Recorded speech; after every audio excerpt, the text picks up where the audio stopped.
welcome to All Things Apologetics. I have a very special guest today, Kennedy Gondwe. I met him working with African Center for Apologetic Research in Uganda.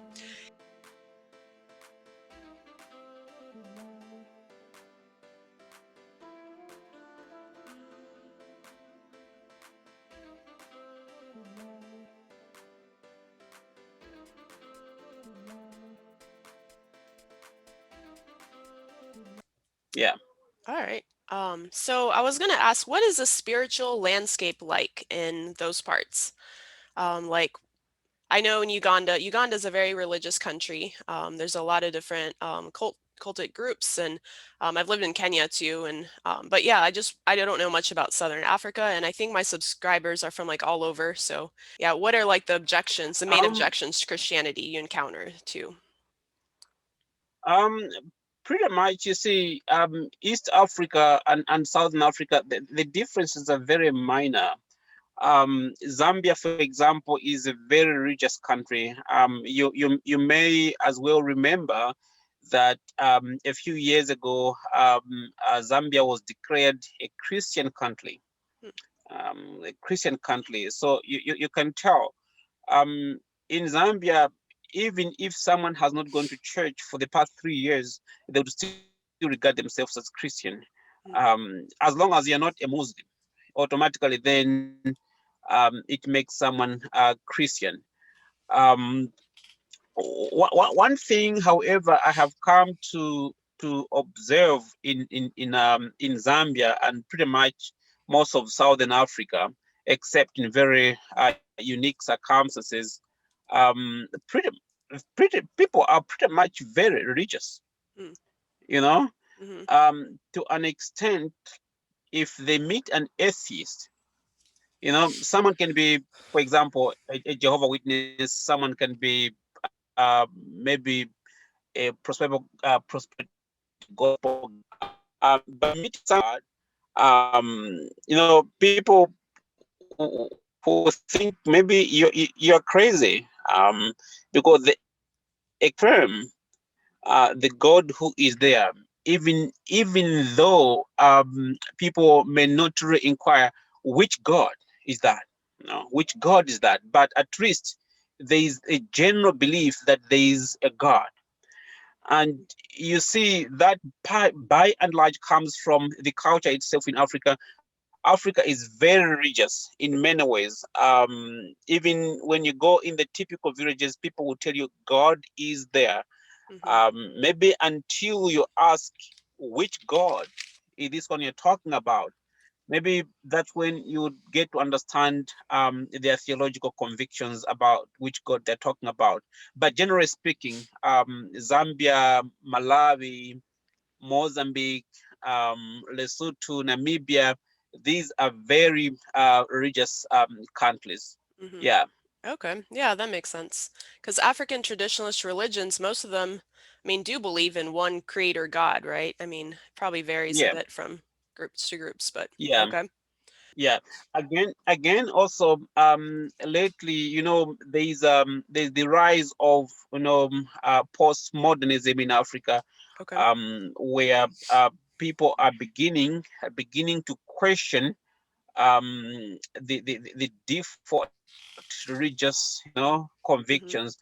and most of these voices are coming from universities. Mhm. You will agree with me that Africa now is at such an age where we have a lot of young men and women who have studied in the West, Ivy League universities in the West, Mhm. and they have returned to Africa. And I think postmodern thought in the West, they have imbibed in the Western kind of thinking, and that kind of thinking has been exported to Africa through those of us, especially who have studied in the West. Mhm. And it's interesting that for the first time, you hear voices in the universities where young men are beginning to question whether God is there. Mhm. Um, but of course, the arguments that they're using, they're not really, arguments that really make sense logically, Hmm. but at least there's something different. And for the very first time, people are beginning to question, to ask questions. Yeah, So you grew up as an agnostic, is that correct? Okay, so what about your friends, like as you were very growing up? agnostic. No, so my dad had experienced some education, some area Western education, and for some reason, I think he just became very bitter with Christianity. We don't understand the reasons why. He never explained the reasons to anyone, to any one of the children. But one thing you could tell from his language is that he was very bitter with Christianity, whatever reason, whatever happened in his childhood. Hmm. So he fed us that doctrine where pretty much we doubted the faith. Um, he taught us Jesus never existed. He taught us this is a lie, sent to us by the whites. Hmm.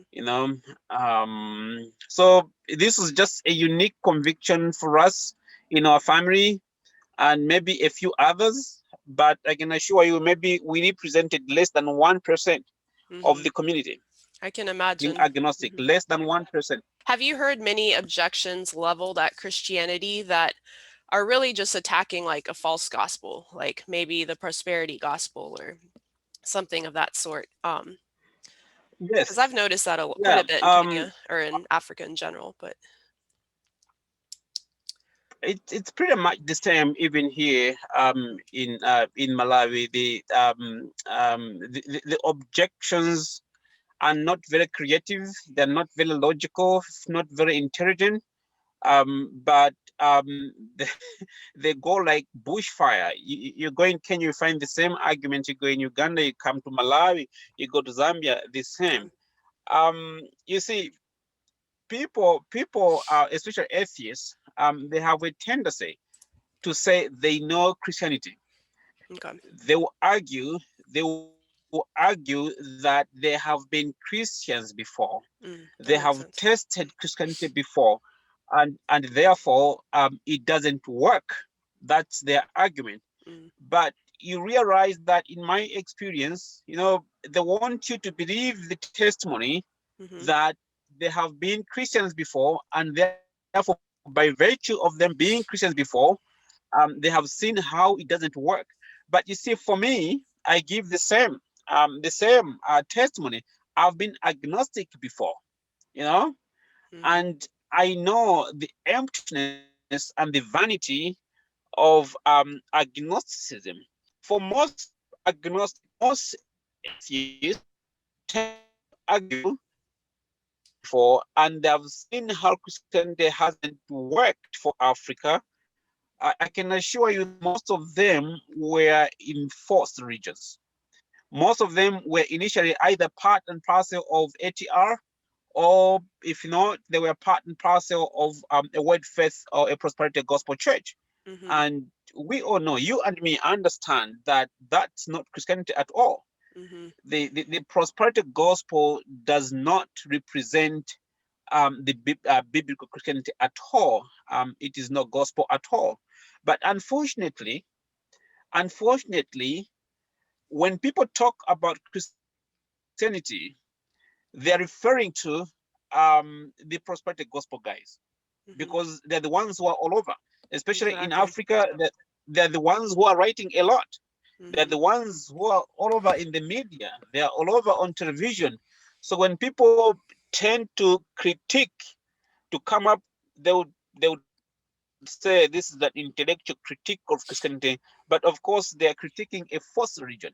You know, mm-hmm, so yeah, so this is kind of like a fallacy, you know, atheists make pretty much. A few weeks ago, I was just talking to a friend as well, and he claims that he's been a Christian for the past 17 years, and digging deep which church he belonged to, you could tell that he belonged to a cult, mm, and he was frustrated in a cult, and now he uses his experience in a cult as the experience of every other Christian. Mm. And I was like, no, your experience is your experience because you belong to a cult. Some of us don't belong to a cult. We have a completely different experience. Mhm. So the tendency is to try to shower everyone else with their experience, which is not everyone's experience. Hmm. Okay. So it's very experience Yeah, based. Yeah.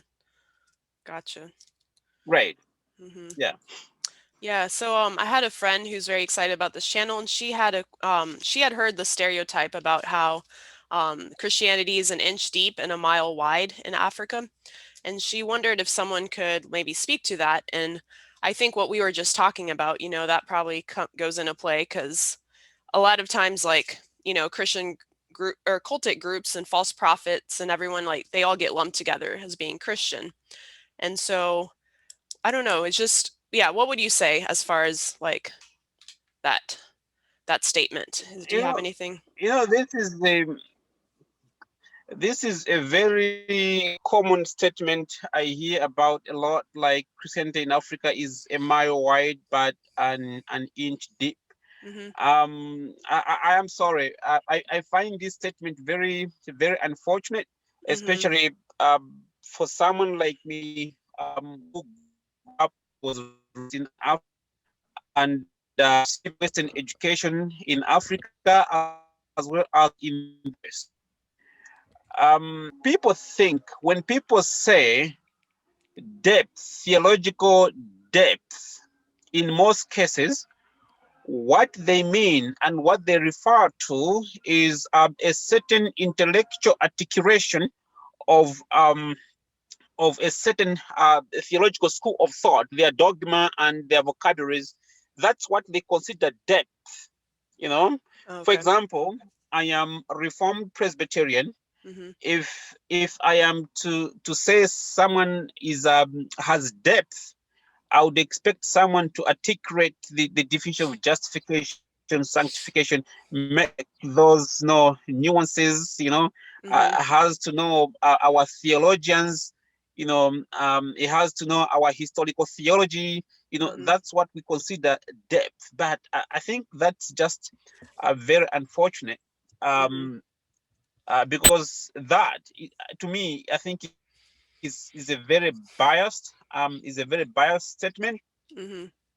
While the statement may be true Mhm. in many ways, but Mhm. I can assure you that it's the same even in the West, especially in the United States of America. Especially It's the now as same. people are so biblically illiterate and yeah, Yeah, for sure. yeah.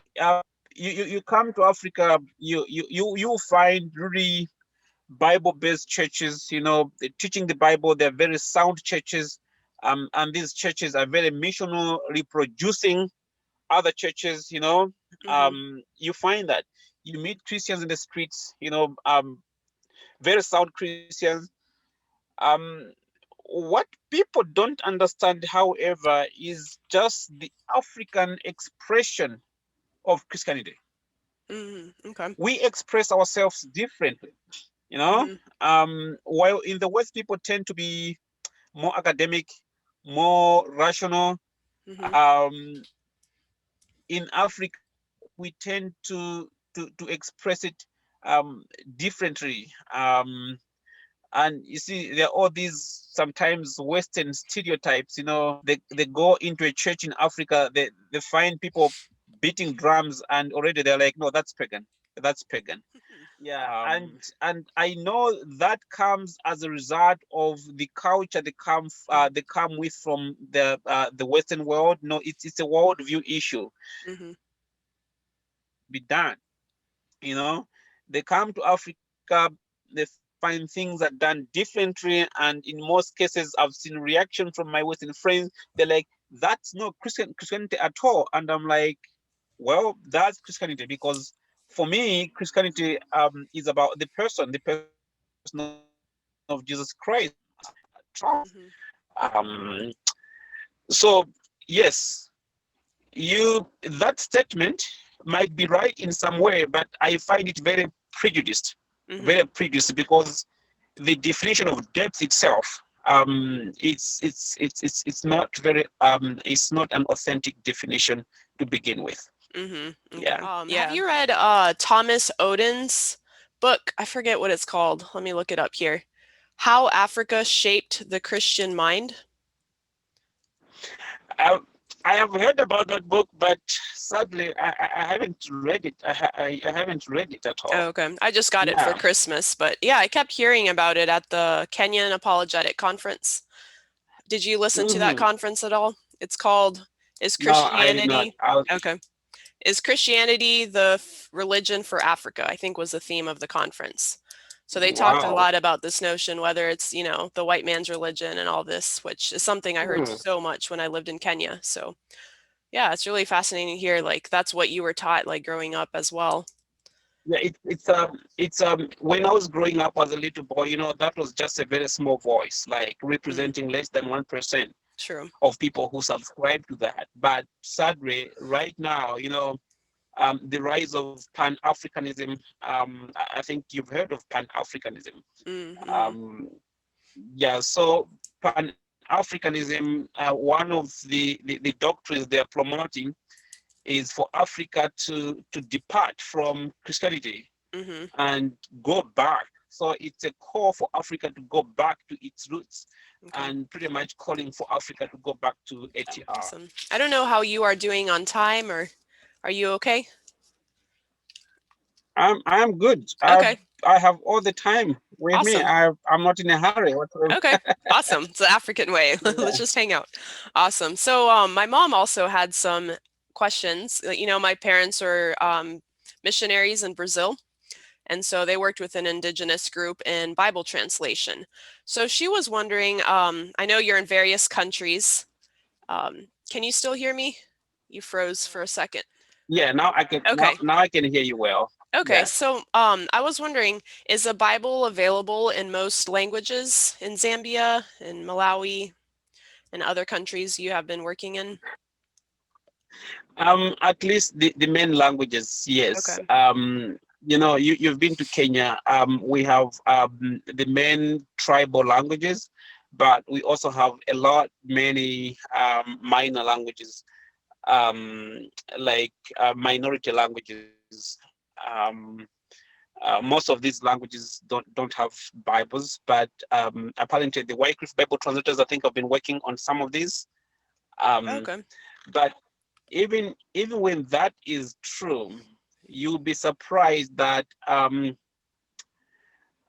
in most parts of Africa, especially the youths, they don't read their native languages. That happened to me a few years ago. I decided to translate a certain piece of literature just for the people in a particular region in a minority languages in a minority language and trying to distribute that. Actually, I was a fool because we were like, yeah, it's our language, but we don't read that. Mm, We read other languages. So like in Malawi, we have like maybe three dominant languages. We have more than 30 languages, but we have mhm. three most dominant languages. We have Chichera, we have Tumbuka, and we have Yao. So these are the three dominant languages, and you realize that other small languages in the country, they read Chichera, and it's okay.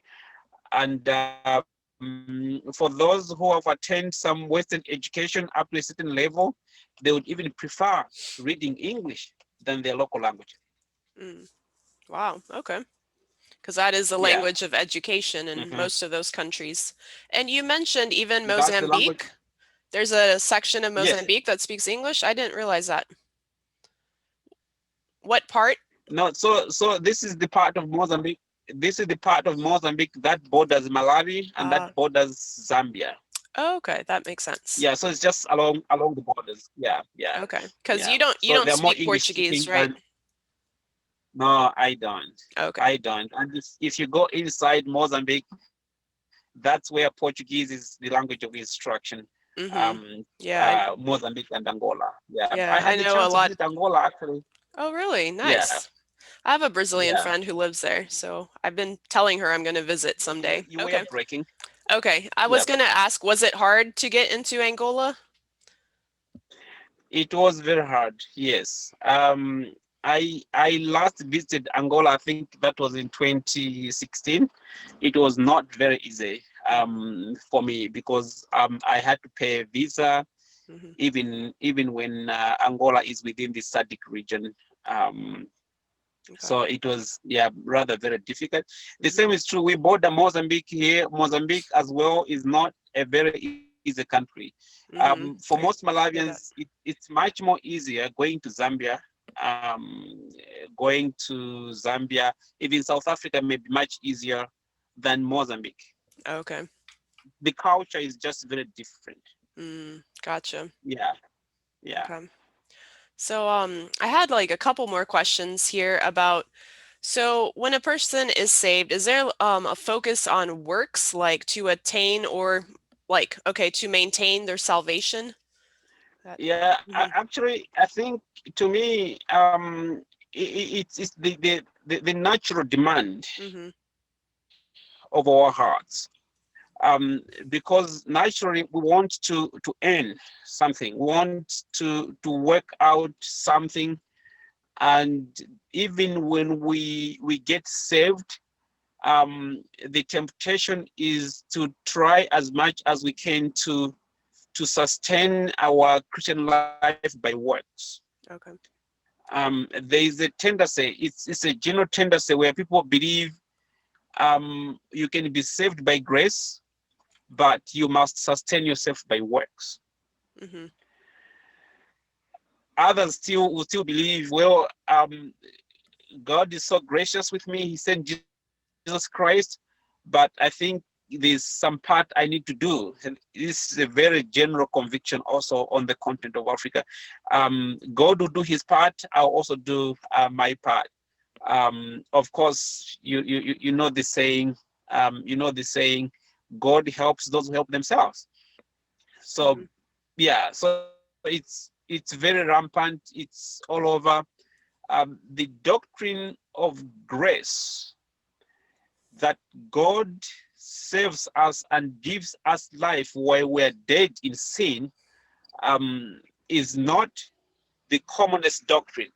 Hmm. Whoever articulates such doctrine, you know they belong to a healthy church. Hmm. Yes, Exactly. yeah, Hmm. yeah. But otherwise, the temptation for most of them, and it's a general belief, um, they will tell you that salvation is by works. You can go ahead. Okay.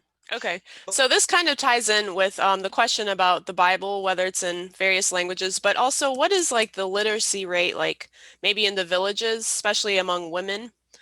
And then kind of connected to that also, is there a habit of like family devotions? Is that something that is common those sides or? Um, um, Let me talk first about family devotion. If I'm leaving out the questions, please remind me. Yeah, devotion, family devotion is not a very common notion Hmm. amongst most Malawians and amongst most Zambians. Um, when you hear someone talking about family devotions, just know that in some way they have been exposed to Western education and Western thinking. Hmm. Um, it is in very rare circumstances where people would give value to family devotion, Okay. um, and just even Bible studies. It's in very rare circumstances. I have lots of friends. Actually, you did well to ask this one because in the church here in Malawi, I've been asking elders how much of devotion they do. Most of them, you realize that as long as they're able to pray during meals, that's Hmm. enough. Okay. Most of them will pray during meals, but apart from praying during meals, to be intentional about doing devotion is a very rare activity in most families in Mm-hmm. Malawi. Okay. Yeah, Gotcha. I think I've left out some question. Oh The other yeah, part of the my question. mom also wondered about like the literacy rate amongst women in Oh, especially in the villages that where you do ministry. I'm just wondering, like connected um, with the whole Bible, if they have the Bible in their language, you said they may, but they may not read it in their language. But also, how is education amongst women? It's not really an apologetic um, question, but just a cultural yes, curiosity. But right. So it's very different. Um, okay, for example, I'll give you a very good example, like the case study of Malawi. Literacy levels are very different. It depends on which part of the country you go to. okay, For example, a very good example, if you go in the north, the northern part of Malawi, hmm you realize that literacy levels hmm very high. Is very historic. It's very historic. The first missionaries that came in this country, they first settled amongst those people. So they set up schools at a very early stage. So their exposure to Western education is very early compared to other parts of the country. On the contrary, if you go in the southern part of the country, that's where literacy levels are very low. They're very low. like Actually, towards Mozambique. yeah, towards Mozambique, yeah, those tribes down there. It's now that people are beginning they're going in those villages with an awareness to send their children to school because the tendency is for them kind of like, if a child is born, especially if it's a girl child, by the time she reaches 15, 16 years old, they must give her in marriage to someone, Mm-hmm. you know? Mm-hmm. So that's what gives value. Um, and even if you look at the population dynamics, population demographics rather, yes, the South is Mm-hmm. very populated. Malawi is pretty much around 18, 19 million, but you realize that the North has less than 6 million people because many young men spend their time in school there. Yeah, so there's kind of like, actually there's that kind of stereotype, like people in the North, they take long to get married. Oh, The okay. reason being we spend much of the time in school. Okay. In the South, by 15, 16 years old, someone is a father, someone is a mother. Mm-hmm. And that is down to literacy levels. So, as regards the question of literacy, I would say it depends on where you are. If you're in the cities, literacy levels are very high. They're very high. It's unlike when you go in the typical villages. And even when you go in the village, it depends which region are you in. You'll be surprised when you go in the north, you can have a conversation in English with an old woman. Mm-hmm. She will sustain a conversation with you. You go Mm-hmm. in the south, especially like you, Esther, they'll be like, oh, Mzungu. And that's all. So Right. what was your experience like in northern Mozambique? I guess because I know so many Brazilians, those sides, I've always been intrigued. And can you share a little bit? Did you said you went there one time with Akfar, or you've been? Just just one time. Mhm. No, I didn't go there with Akfa. Okay. Can you hear me now? Yes, now I can. All right. Okay. So I was saying, I visited Mozambique with Veritas, the ministry I was working for before I joined ACFA. Okay. And at Veritas, we're involved in training elders and pastors in hermeneutics, basic biblical hermeneutics. Okay. And my trip to Mozambique was just for that. I was surprised by the passion to learn that I found in Mozambique. That's awesome. Um, it it's a country that's been torn apart by wars for Yes. many years. I expected people to be a lot more aggressive. Mm, I expected people to be a lot more suspicious. mhm, Um, but no, actually, the opposite was true. There was so much passion. The people were so loving, and the people would embrace you. They were all kind of like fighting. Come, let's you go sleep at my house. You mhm. know, everyone wanted to have you in their house. Everyone wanted to have you for lunch, and I always felt like going back. And unfortunately, I haven't had the opportunity to go back to Mozambique. Oh, okay. And you also visited Yeah, Namibia? I visited Namibia last year. Oh, what was that like? Last year, pretty much, it's an English-speaking country. Mhm, Um, a great country. I have great friends there. Um, and pretty much the passion is the same. People are willing to learn. Namibia, however, is more industrialized, more developed mhm. than Malawi. So I found people who are highly educated, people who are willing to hold. They're asking important questions, important, difficult questions, which would open up to more discussions. Um, yeah, so I think that's all. I would say much time there. I was there like for just a few hours, Mhm. and then I went back to Zambia. Oh, okay. So I didn't have a lot of experience, Mhm. like the one I had in Mozambique. Okay, gotcha. And I guess maybe the last country, well, I'll ask you about. You said you've also worked in Tanzania? Tanzania, yes. Yeah. Could you share about that?